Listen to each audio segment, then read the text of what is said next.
আসসালামু আলাইকুম, সবাই কেমন আছেন? এই তো নতুন আরেকটি ভিডিও নিয়ে চলে আসলাম। এই তো সকাল সকাল নাস্তা বানানোর জন্য আসলাম সোহাগের জন্য।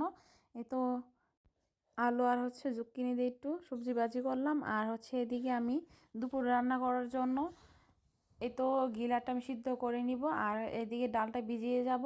আর এদিকে তো ভাজিটা হয়ে গেছে, এখন একটু ডিম ভাজি করবো। আর সেদিকে ধনেপাতা, কাঁচামরিচ, পেঁয়াজ কেটে নিয়েছি। এখন এইদিকে রুটিগুলো হালকা একটু তেল দিয়ে ভেজে নিতেছি। সোহাগ বলছে একটু হালকা তেল দিয়ে ভাজার জন্য।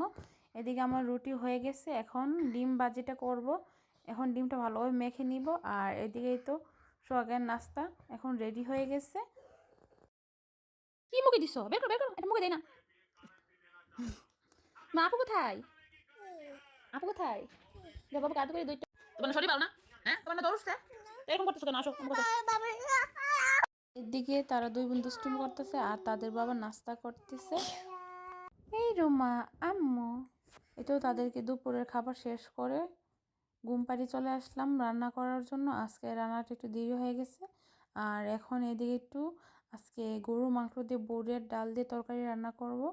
আর এদিকে তো সকালবেলা গিলাটা সিদ্ধ করে রাখছিলাম, তার জন্য আজকে রান্নাটা তাড়াতাড়ি হবে। আর গিলাটা এখন বাজার জন্য দিয়ে দিছি। আর এদিকেই তো গরুর মাংসের তরকারিটা বসানোর জন্য সব কিছু রেডি করতেছি।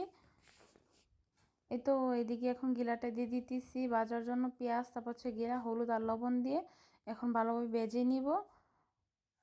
এই তো ভাজা প্রায় হয়ে গেছে, এখন দিয়ে দেবো একটু বাটা মশলা। আর বাটা মশলা ছিল না, এখন বাটা মশলাটা করছি।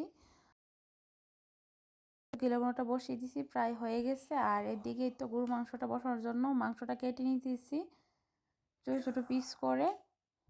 আর ওইদিকে দুইটা বুড়ি উঠে গেছে, রান্না রান্না করতে আসছি, বেশিক্ষণ হয় নাই। এই তো এদিকে মাংসটা ধুয়ে নিছি, সব কিছু রেডি করে নিছি।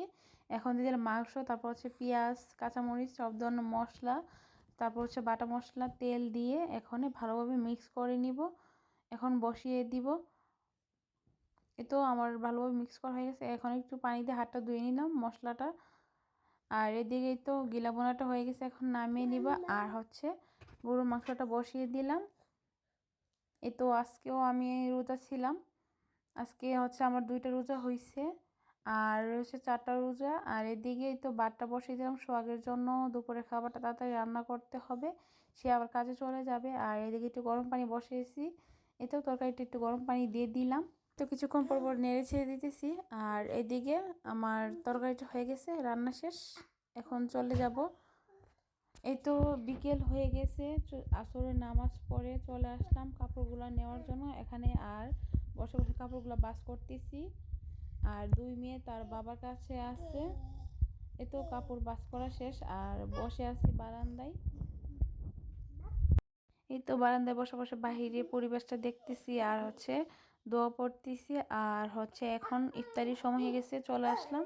এই তো পরোটা বানাবো আজকে ইফতারি। এই তো ইফতারির সময় আর 10-15 মিনিটের মতন আছে। আর আমারও সব কিছু হয়ে গেছে, এই তো রেডি করে নিছি সব কিছু ইফতারি করার জন্য। এই তো আমার ইফতারি শেষ, এই তো চলে আসলাম ইফতারি করার জন্য। আছে 2টা বুড়ি আমার, সবসময় আমার সাথে সাথেই থাকবে। আর এদিকে তো ইফতারি করতেছি, একটু ডিস্টার্বও করতেছি। তারা কি করার আছে, তাদেরকে নিয়ে ইফতারি করতে হবে, নয়তো তার বাবার কাছে দিয়ে আমি ইফতারি করতাম। তার বাবা তো কাজে চলে গেছে।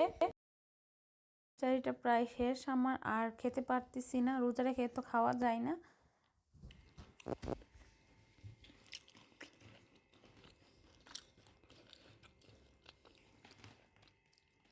কি করতেছেন?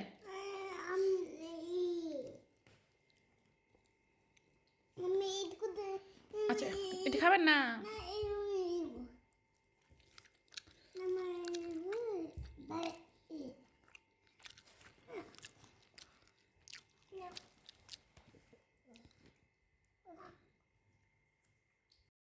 ইফতারি শেষ করে চলে আসলাম রুমে 2 মেয়েকে নিয়ে। এখন নামাজটা পড়ে ফেলবো মাগরিবের। সবাই ভালো থাকবেন, আমাদের জন্য দোয়া করবেন। আল্লাহ হাফেজ।